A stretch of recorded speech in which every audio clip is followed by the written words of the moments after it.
Hello viewers, welcome to my channel all cooking fusion BD. আজকে আমি আপনাদের সাথে শেয়ার করব খুবই সুস্বাদু এবং খুবই সহজভাবে একটি ডিম আলুর ঝোল রেসিপি। ডিম রান্না আমরা এক একজন এক একভাবে করি, তবে আমার রেসিপিটি ট্রাই করে দেখতে পারেন। এভাবে রান্না করলে মাংসের স্বাদকেও হার মানাবে, গরম গরম ভাতের সাথে জাস্ট জমে যাবে। তো আমি আর কথা না বাড়িয়ে চলে যাচ্ছি তৈরি প্রণালীতে।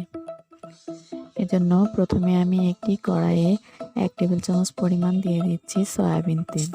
তেলটা গরম হয়ে গেলে আমি এর মধ্যে সেদ্ধ করে রাখা ডিম হালকাভাবে ভেজে নেব।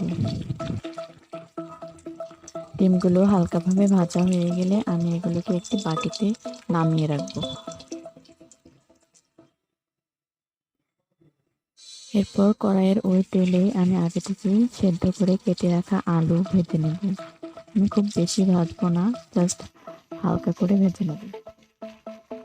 আলুটাকে এভাবে একটু ভেজে নিলে রান্নার টেস্টটা আরও বেড়ে যাবে। তোমার ভাজা হয়ে গেছে, আমি একটি বাটিতে নামিয়ে রাখবো। তো আমি এরপর কড়াইয়ে আর 1 টেবিল চামচ পরিমাণ তেল দিয়ে দেব। এর মধ্যে দিয়ে দেব অর্ধেকটা তেজপাতা, একটি দারচিনির টুকরো আর একটি এলাচ, আর দিয়ে দেব 2টি পেঁয়াজ কুচি, আর 4-5টি দিয়ে দেব কাঁচামরিচ।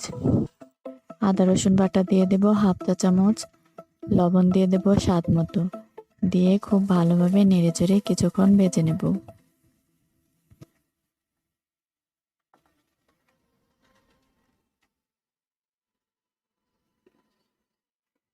কিছুক্ষণ ভাজা হয়ে গেলে এই তেলের মধ্যে আমি 1 চা চামচ দিয়ে দেব মরিচের গুঁড়া। মরিচের গুঁড়াটা তেলের মধ্যে দিলে এর কালারটা অনেক সুন্দর আসে। কিছুক্ষণ নেড়েচেড়ে কষিয়ে নেব। এরপর সামান্য পানি দিয়ে দেব যাতে পুড়ে না যায়।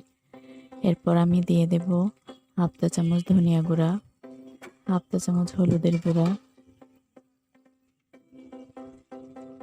হাফ চা চামচ ভাজা জিরে গুঁড়া। এরপর মশলাগুলোকে নেড়েচেড়ে খুব ভালোভাবে কষিয়ে নেব।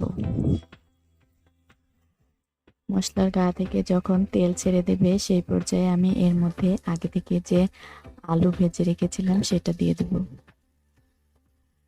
আর দিয়ে দেব আগে থেকে যে ডিম সেদ্ধ করে ভেজে রেখেছিলাম সেই ডিম দিয়ে খুব ভালোভাবে মশলার সাথে মিশিয়ে নেব। এরপর আমি এর মধ্যে একটি পাকা টমেটো দিয়ে দেব, দিয়ে কিছুক্ষণ নেড়েচেড়ে কষিয়ে নেব। তো কষানো হয়ে গেলে আমি এর মধ্যে পরিমাণ মতো পানি অ্যাড করব। যে যেরকম ঝোল খেতে পছন্দ করেন সেই পরিমাণ পানি অ্যাড করতে পারেন। তো আমি এরপর ঢাকনা দিয়ে কিছুক্ষণ রান্না করব।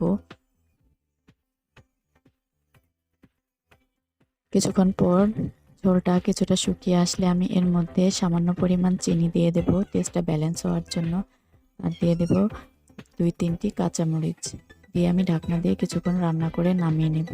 তো ভিউয়ার্স, আমার রেসিপিটি যদি আপনাদের ভালো লেগে থাকে প্লিজ আমার চ্যানেলটিকে সাবস্ক্রাইব করে পাশে থাকবেন এবং পাশে থাকা বেল আইকনটি ক্লিক করে দেবেন যাতে আমার পরবর্তী ভিডিওটি সবার আগে পৌঁছে যায় আপনার কাছে।